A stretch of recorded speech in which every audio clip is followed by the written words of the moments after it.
मुंडक काढीन आणि चड्डीत घालीन मग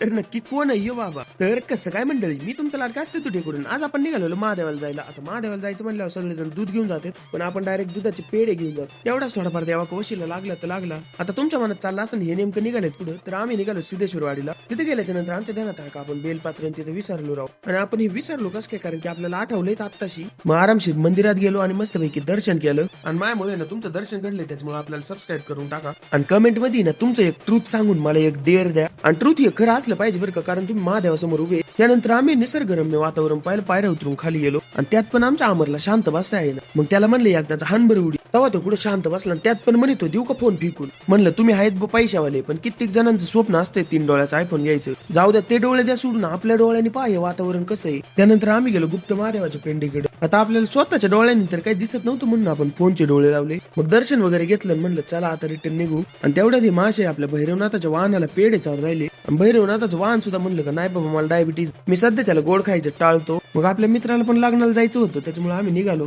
मग रस्त्यात नंदी महाराजाचं दर्शन घेतलं नाही का, टपरीवर थांबलो. आणि त्यात पण याला काही शांत बसता येत नव्हतं.